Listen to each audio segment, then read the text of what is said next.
You better get your act together. Don't you embarrass me on this camera. You go in this store, don't touch nothing. Stop. Stop, bitch.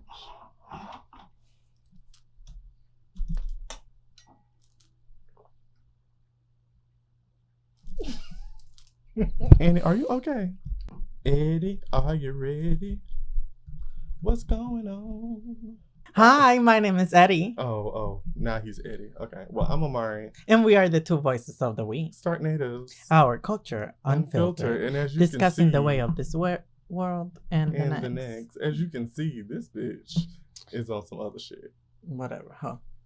Two voices. Two voices. Queer. Candid. Discussing the way of this world and the next. Discussing the ways of this world and the next. Discussing the ways of this world and the next. Discussing the way of this world. Discussing the ways of this world. All right. So I think I want to start correctly. Yes, please. And if I'm going to start correctly, I'm going to quote a friend of mine. Mm-hmm. Does he have a nickname? I kind of want to call Schoolboy. Okay. Because that's how I met him. Oh, true. Okay. So Schoolboy. So Schoolboy watched Disclosure. Mm-hmm. Which is a documentary on Netflix. Yes. And it's something that we want to talk about. And he went and said, if you are one of his friends, or like in his friends list, right, and he's reading this status, you can say you know a trans person. Right. As a trans man, some parts are hard to watch, but I'm learning a lot that I didn't know. Mm-hmm, mm-hmm. So I suggest that you and your friends who don't know a trans person or don't know that they do know a trans person, just please watch Disclosure. Right. It is an eye-opening as fuck for those with an open mind. Right. So listen and learn. And we will like to reiterate that statement. If you have not seen Disclosure documentary on Netflix, mm-hmm. It is very important that I think everybody watches it, because not only does it reveal that trans people have been around for a very long time, yes. especially in the industry and in media, but it mm-hmm. also shows you the ways in which the media has portrayed these mm-hmm.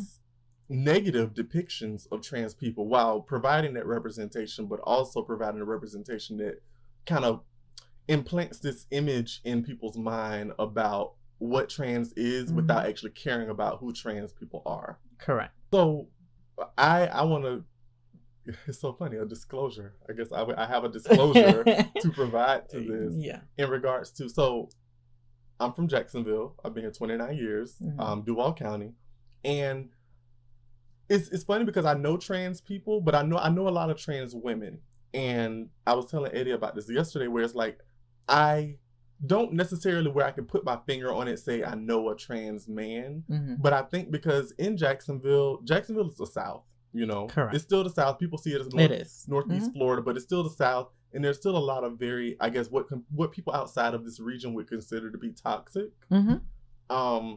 Because the line between a trans man and like a butch or stud mm-hmm. lesbian is very blurred. It is. So it's like, I may know trans men, but they don't necessarily call themselves trans men. Yeah, or they don't identify themselves as such. Right. Especially if they're black, and mm-hmm. especially if they're like from the hood. Unless they've gone somewhere and gotten kind of like the language, then that's a different story. Then it's a different story, but we still call, studs. And the thing is, like, you can be a trans man and be a lesbian, but just because you are a stud or a butch lesbian, that does not make you a trans man. Mm-hmm. Like it's different. So, and then even with like trans women, like I know a lot of trans women, but there still is that idea of there's a lot of toxic, what people would consider toxic things here, because they still refer to themselves as trannies. They don't mind if we refer to them as trannies. And, it's not that big of a deal. And then also, even like we don't really just say cis, heteronormative stuff. Like, that's not really like the language here. Yeah, because I don't say that. Yeah. I don't. And it's not. And I don't. It is a label that is there and everything, but for me, it's like I don't use that, Right. and I don't identify as that. Right. So for me, it's like don't call me a cis. It's like it's not really that necessary for me. You know what I mean? It is for other people, then by all means. If for that person, then it's for that person. But for me, as who I am, me who is Eddie, then, no. And that's the thing, it's not a one-size-fits-all, title. It's not a one-size-fits-all information. Like what me and Eddie are saying, we do not speak for the entire LGBT community. You know what I mean? So it's like the information that you learn from us and that you get from us, that does not mean that you take it and you apply it for every person. You gotta kind of form your own relationship with that person, your own. Because what we are talking is not gospel. No, it's not gospel. It's not. Okay. Some of it's bullshit. Some of it's, great information to have, but it's only just a piece. There's always more work to be done, and there's more information to be had. Yeah, what we're trying to do is more like opening another door for you, for understanding, for knowledge, for grasping more stuff. Right. Okay, so that's what we're doing. I just got a package from Amazon. He got his Amazon package. Anyways, me in the other sense, I don't really know a lot of trans men and trans women. I think I want to say that he is the only one that I really know that is a trans man. Right. Most of the other people that I know most of the time are just bush or just lesbian. Right. And a few transgender women. Like there's a few that I know, but that's very, very few. I only know one white trans woman. Really? Huh. All of the trans women I know are black. Oh. And that's because they're from the scene. Like they're from from your environment. the club scene, the street, the places scene, that, so it's like that's where I know them from. And it's like just having discussions with them. And that's the thing, like that's one of like the main things that's discussed on Disclosure is that the language, and that the language has evolved, and that the language has become more available to people to be able to identify as certain things and stuff like that, because the language just wasn't there. It was never there until now. Like the book screened out. You got that book probably like in 2012 or 2013 or something, and that wasn't that long ago, but the language was different. And not only that, but it's also a good book too. It's screen out. It's mainly for films and stuff like that, like people that are in film and in the film industry. But at the same time for other people, because the thing is, it shows you a typical, not typical, but it shows you kind of like the same thing that Disclosure is trying to do. Right. Where gay men, gay women, lesbians, transgender, bisexual, all those spectrums have been in film. Yes. Since the beginning of film. Yes.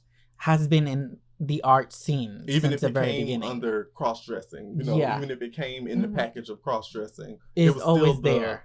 That piece of those were like the little nuggets nuances of it. Yeah. So that in reality there was always somebody that was gay, lesbian, bisexual, transgender. Like there was always somebody that was queer. And film in some ways is a depiction of what life is but could be. Yes. And that's when we have to be careful with representation. Yes. Like me as a Hispanic person, me from being from Puerto Rico, is I have seen shows, I have seen novelas, I have seen almost everything, but it's very rare when you have like somebody that is representing you as a Hispanic. It's very rare when you're having a Hispanic character that is gay and that you can relate to in many ways. Right. The same way with transgender. Like it's very rare when you see a transgender man or woman in a show that they can relate to. And then, but now, like when we have Pose, or we have what's the other show? Grey's Anatomy did it like recently with one of their characters in a good representation. You also have Orange the New Black that Yeah. did another one with good representation, even though there was a little bit of a background story into it, Yeah. and in being in jail and everything, but the There were layers, there was depiction, complexity to it. the complexity, but the depiction where that person is running a hair salon. Yeah. And that is intriguing Mm-hmm. to understand that character is doing that. You also have other shows where you are representing that person Mm-hmm. in a better light, and that's really what we want. And it's like, we have to be careful how we are portraying these characters. Yes. And we are telling the stories, Mm-hmm.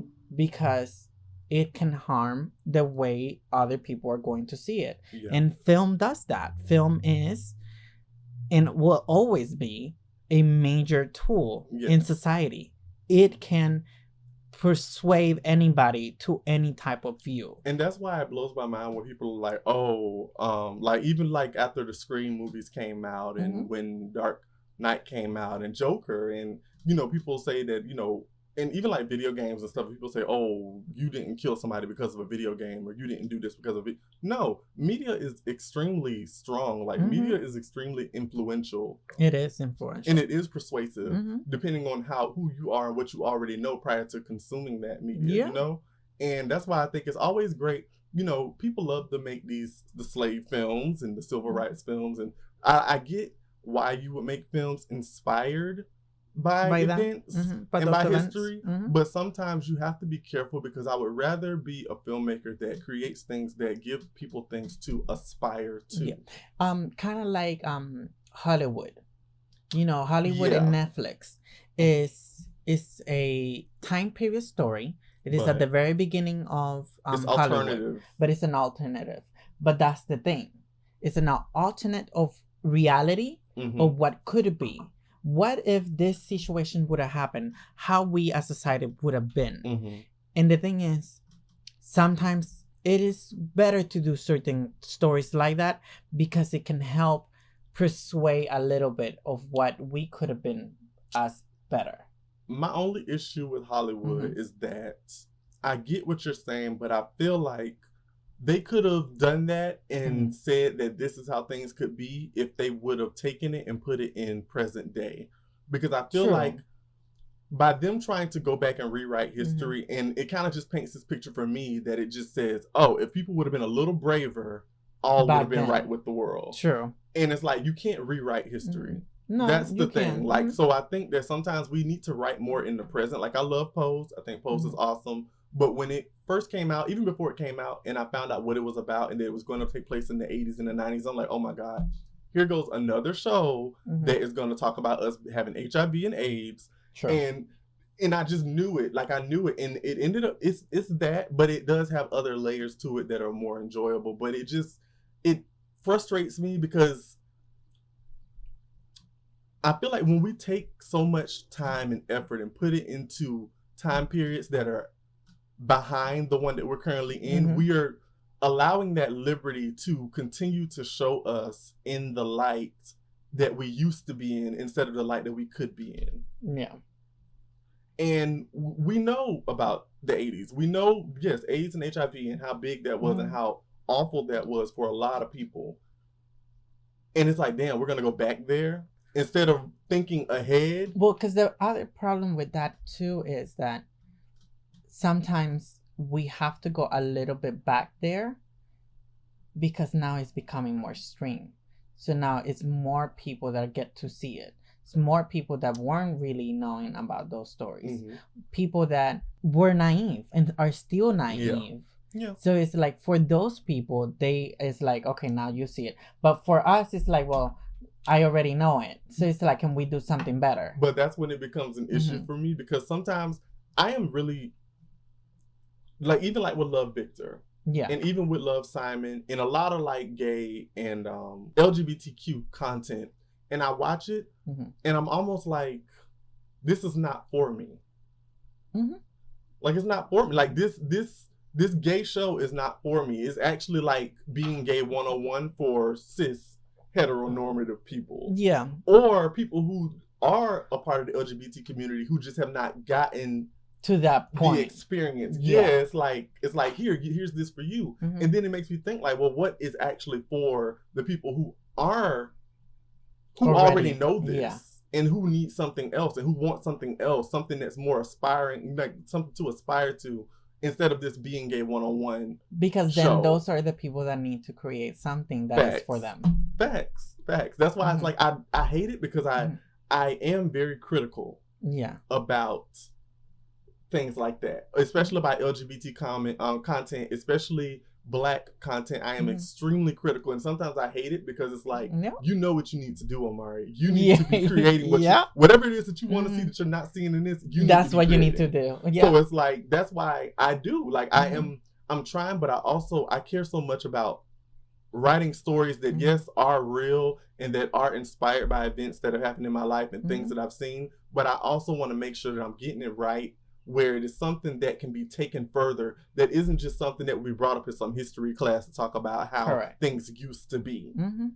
Like, it's, in a sense, it's like you're creating something that is now and that can make it more, I really hate the word, but more normalized. Yeah. You know? Yeah. Like, to a point where the character doesn't even come out as gay. He's just gay. Yeah. He is just gay, and you see this character. You don't really need to know the story of him coming out, because he or she doesn't refer to them as that. Yeah. They just came out, and then you just see him, and you saw him kissing a boy. Which is why or you see her was what it was. Yeah, because you see her kissing a girl, because she just that. Yeah. You know, and it's finding those stories. And it's a little bit difficult to get to that. Yeah. You know, because sometimes people need it spelled out for them. And I think like, that's why I don't need it spelled out for me. I like something that makes me think. And when I see something that is too literal and it just says, this is what you should be thinking now. It's kind of like cue cards for like, laugh now. Yeah, it's kind of like, and I think that's one of the reasons why I actually like him. Connor from How to Get Away with Murder. I don't think he ever came out. I don't think there was a moment at the very beginning of the show where he's like, "Oh, I'm gay," or he just was. He was. He just was. He was a hoe. That's why. Yeah. You know, hoes don't have to say they're a hoe. A hoe just shows you with action, with hoe action. But true. But in a sense, it's like it also gave him the power of, this is who I am. You get to tell your own story. Yeah. Yeah. Even though I'm a hoe, but this is who I am. Right. And either you take it or leave it. Right. You know, so that's like, it has a little bit of a bad light on him. Yeah. Just a little bit. Yeah. But at the same time, it also has a good light to But it's like, it's the balance. Yeah, it's a balance. You need the balance. It's like nobody's perfect. So I think sometimes, I think that's my issue sometimes too with like LGBTQ content and with Black content, is that sometimes when people write these characters, it's almost like they're so focused on making the characters not be flawed, because they just want so badly to have this good representation that it's like, you can't write a flawless person. That's a boring it's person. A boring character. A flawless character is a boring character. Yeah. So you can't just write this gay person, this trans person, this Black person without any flaws, just because you know that all the media has been feeding to people is negative depictions of those people. But you have to. That's why you have to really craft that story properly. Yeah, you have to craft it properly. And not only that, but it's like, then you have to make sure that that person is being represented by somebody that has gone through those situations. So then that's when you have to make sure that some of the writers that you're having are transgender or are from the LGBT community. Like the same goes with the producer or the director. That's why it's easier for Census 8 to be told the way that I was told, because it had directors that are trans persons. You know, like the two directors are trans women. Yeah. And so, you know, they were able to tell flawless, stories on those characters because they have gone through it. The same with Looking. That's another show that a lot of people don't talk about. That it was good because of that, because it had good representation, because people that were working on behind the scene were people that were from the community. Yeah. And they were from different spectrum. Like some of them were actually Hispanics and blacks and everything. So they were able to tell those stories for the ones that were minorities. Right. But that's another show that you guys should actually be able to go to watch, and it's on it's part of HBO. They only had like 2 seasons, I believe. 2 seasons and a movie. And a movie. Mm-hmm. Question. So I need you to look it up because my phone's on the floor. But look up The Normal Heart. The guy who wrote The Normal Heart, who created The Normal Heart, and the movie was made for HBO. Mm-hmm. We met him at this place called Mimi TV. I don't even know if they still exist. They don't. But it was Mimi TV. I was like interning there or whatever. Mm-hmm. And we met him. He came to do an interview, and I think we might actually have a picture with him too. But he recently passed away. I want to say like last month, either at the beginning of this month. Mm-hmm. And the Normal Heart is about like the AIDS epidemic in like New York. And just people, fighting. And that's the thing, like, I understand the need for... Oh, I know about this movie. I just never saw it. It's good. Because now I see, now I kind of, like, see the characters and everything. And Jonathan Groff from Looking was in it. Mm-hmm, mm-hmm. So... Yep. Because I try to consume so much Black content and so much LGBTQ content, I really have a very vast understanding knowledge of how many films are out there that really are the same. Yeah. Mm-hmm. And I think that is where my distaste for certain types of content come from. Because I'm just like, oh, fuck, here's another one of these. Like, I'm really skeptical when I be like, oh, fuck, I don't want to watch this. Because I already know what this is about to be. Like, I felt the same way about Pose season 2. I was like, so season 1, they took it kind of easy. And I was like, but I know if this show continues to go further, they might and if put it a little stays bit in the more. 90s and it stays in the 80s, it's going to be people dying left and right. Yeah. It's going to be, and it's like, I don't want to see that shit. Like, I want to. But season 2 was a little bit like that.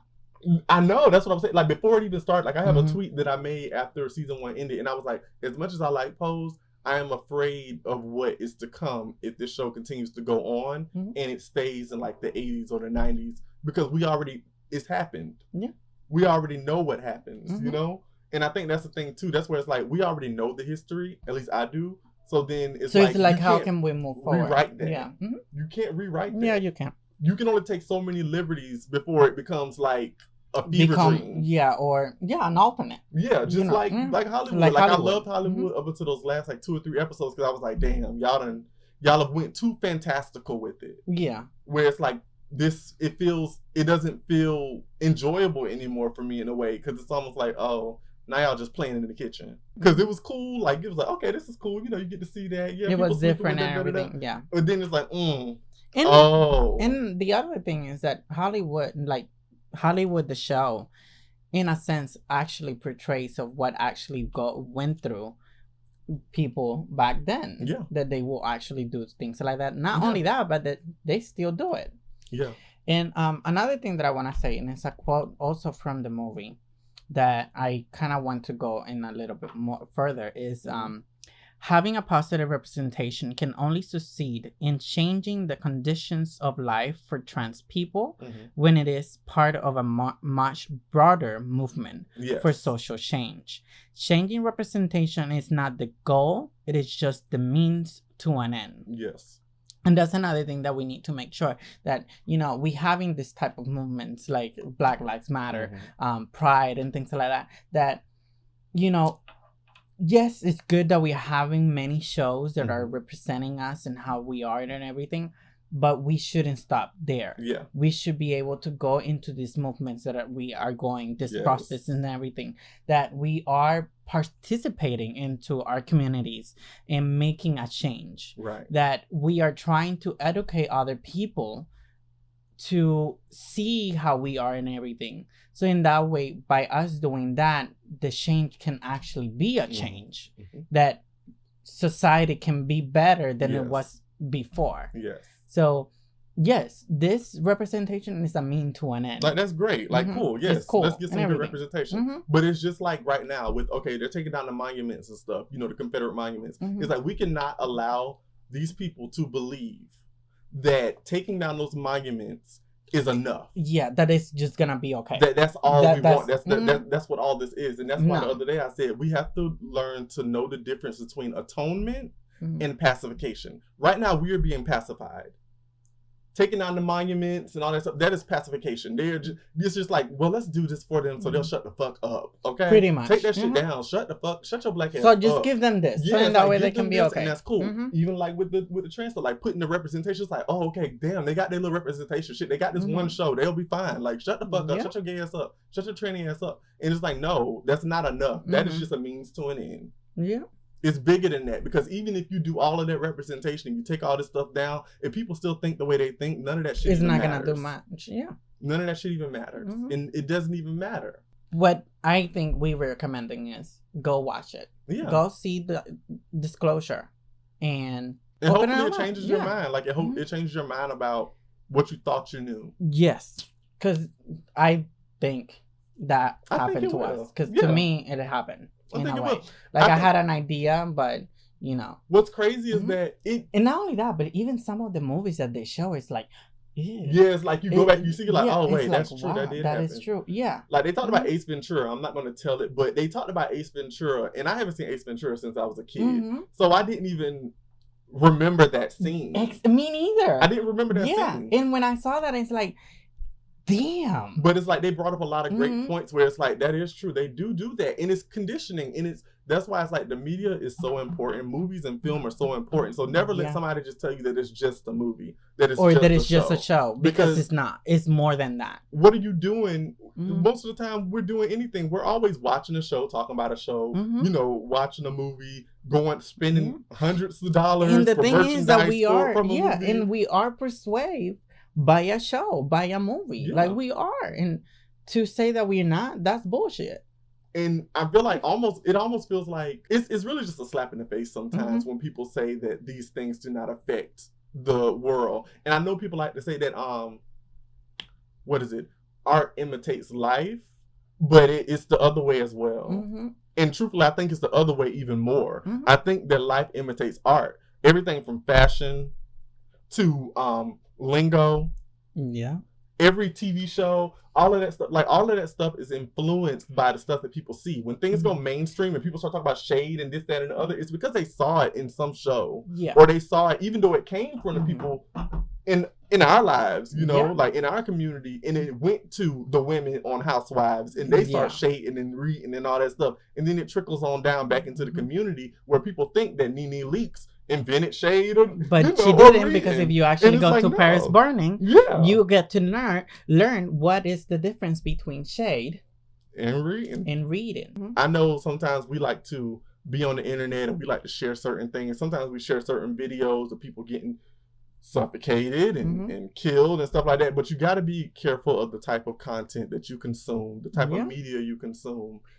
Then the thing is, awareness, but you got to be careful. Yeah, you have to be careful. And then the other part about it is that whatever you're consuming, whatever you're getting into, don't just leave it there. Do your research. Do more on that. Like Madam C.J. Walker, and I'm gonna be mentioning that in some of my conversation. It's a really good movie that they had on Netflix. It's a really mini series, really quick, nice, and everything. One thing that I didn't like is that because it's a true story, what I'm going to do is I'm going to research it because I want to know a little bit more about that person. And something that I found out is, and I'm sorry that I'm gonna spoil it, but I don't give a fuck, is that the character that was there that was supposed to be like the villain, in reality was not a villain. And not only that, but in reality that was not her name. It was a different name, but they used that story to kind of mix it and make it more enjoyable, I guess, or more dramatic, more for the story. And the reason why they changed her name is because they vilified her. Yes. Because had they used her actual name and vilified her the way they did, they one would have been lying, and two, they probably would have gotten fucking sued. Yes, because that lady was not who they said that she was in the movie for the purpose of the story. Correct. So because of that, and just that as an example, whenever you're looking into stories, whenever you're looking into a movie, a show, documentaries, miniseries, or anything, do a little bit of research. Yes. Do more than just watching the movie, because there's going to be more content of what they're talking about. As a matter of fact, referring to. Look up the term composite character. A composite character is a character that is created solely for the purpose to advance a story. the composite character may be a composite of different Multiple people, things. and they put all of those things into one character just so they can serve the purpose in the story. Yeah. That means that person did not exist because that person is a composite of other actual people. Correct. Like the Dallas, what was it? Dallas Buyers Club. There's a character in there. Jared Leto's character that did not in reality, exist. She was solely there for the purpose of advancing the story. Yeah. And that is where it becomes damaging. Because sometimes people will see a movie and they take it and they run with it and they think, oh, that's true. Like when you see biopics, like I love biopics because I love What's Love Got to Do With It. I love Tina Turner. But even that film, as great as it is, as quotable as it is, there are things in there that are not factual. There are things in there that the movie is based off of Tina Turner's autobiography or her memoir. And even then, there are things that are in the memoir or in the autobiography that are not that in were the not film, in the movie. Or in the switched movie. in the film. So it's like, there's always going to be this creative liberty, artistic liberty that directors and filmmakers can make and can take with certain, characters or whatever stories. But that's why it's important to don't just take the movie at face value and think that, all of this stuff happened in the movie, that's how it happened. Yeah, because it's not going to be like that. That's everything with everything that is nonfiction. Because everything that is nonfiction in movies, in reality, they're still fiction. That's why it's like inspired by. Yeah, whenever it's inspired based on a true story. It's like, that may be the base, but there's but other in things reality, on top of it. Yes. So do your research whenever you're looking at a movie. I think media is so wonderful and so fantastic. Oh, it is. But it can be very dangerous if you don't have the idea to look further, and also if the person who's using it to convey a message is irresponsible. Not only that, but look at how news media is. Look at how journalism is. It is so powerful, but it's persuasive. It's polarizing. Yes. It's a divider, honestly. Yeah. So look at how that is, and imagine if film could do the same thing. And the thing is, film does the same thing. Oh, we're going to make this quick. But the other day, so you know how you hear people talk about like, oh, don't watch Fox News. Don't watch Fox News. Like, that shit's trash. Like, don't watch that. I had never actually watched Fox News. I sat down and I watched Fox News for like 2 or 3 minutes. It was just on TV. I was like, let me see what the fuck these people talking about. And I saw them use like this interview of like Morgan Freeman from like 2015, where he was saying that the looting and the rioting was doing nothing. And they used a piece of his interview out of context of the full interview from 2015 or 16 to refer to things that were happening now. And it blew my mind how Fox News thought that we can use everybody's favorite black narrator. Yeah, because it's the favorite. Because that's the thing about like black actors. There are great black actors and actresses who kill every fucking role that they do, but they never matter until they're in that one movie surrounded by a bunch of white people. Like it's weird. Or this black person may not have mattered till they were in the Marvel franchise, because the white people still are the mainstream. The white people still are the mainstream as of now. So it blew my mind that they used Morgan Freeman to deliver this message out of context for them to basically shit on the Black Lives Matter protest. Yeah, because that's what they want to do. And I was like, this is what people are talking about. This is what people are talking about when they say Fox News is bullshit. And it really is. I was like, this is deafening. That's just being perceived. They wanted to convey a message. And because Morgan Freeman is like the token black man and his voice is just so Morgan Freeman-y. Because what they wanted to do is to make it look like, or not, make it look like other people that feel the same way as him be like, see, he's a black man. Yes. And this is how he feel. Yes. We are right. Yes. To feel this way. Right. And it's just like, that's what we're saying about like, don't let us speak for every LGBTQ member. No. We do not. I speak for myself. Me, who is Eddie. And I, who is Omari. I speak for myself. For ourselves. So it's like, some people may agree with us, but I am not the voice of everybody, because sometimes you got to be careful who you place on these pedestals. You do. You got to be careful. I think that's one reason I'm gonna let this go, but I'm gonna say it really quick. Eddie wants to give y'all like nicknames, like our viewers and our listeners nicknames. Yeah. And the reason why I'm so against it is because I do not even want to encourage fandom. Oh, I don't want to encourage fandom. Like, I don't want to encourage stan culture. I don't want to encourage that. You're my listener. You listen. That's cool. But I don't want to become some deity, some social media deity for you. Like, that's because people, when you do that, you put yourself in a place to be put on a pedestal that no one can live to. True. And I don't want anybody looking at me to think I'm perfect and that I don't make mistakes. Because when I make mistakes, I would hope that I would be given the same respect and opportunity that I would give someone else to be able to rectify that. Yeah. You know? And I get that part of it. So it's like, that's the reason why I don't even want to encourage it. Like, when celebrities have like stands and all that shit is terrifying.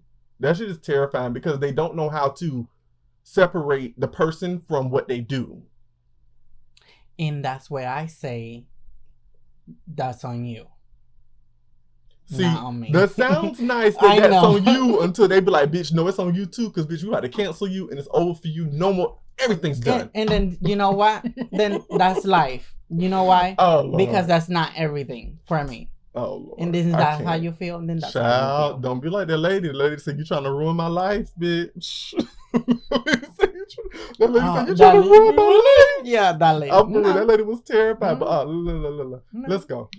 But I am Omari. And I'm Eddie. And we are the two voices of the week. Stark Natives. Our culture unfiltered. Discussing the ways of this world and the next. And be sure to go and check out Disclosure, the documentary on Netflix. You should check out Juneteenth 2, starring Nicole Bahari, Love Victor. Yeah, Love Victor. Pose Season 2. It's on Netflix. Exactly, that one too. Oh, I May Destroy You. It's on BBC and it's on HBO with Michaela Cole. Oh, and Black Earth. Oh, Black Earth Rising. Mm-hmm. On Netflix. She's also in a movie too, like a musical that I watched that's on Netflix. It's good. It was cute. But yeah. And then the other thing is, do not forget to do your daily saintly duties by following, subscribing, sharing, liking, and commenting. Okay? Do not forget to do those things. And check us out on YouTube and Twitter and IGTV. You know, you can consume all of our content. And I'm going to end it with this. You know, my favorite girl, Phyllis Hyman. I think twice before I say things. Sometimes I forget. I do. I forget. So keep that in mind. Sometimes that's just how it is. You know, you think twice before you say things, and sometimes you forget.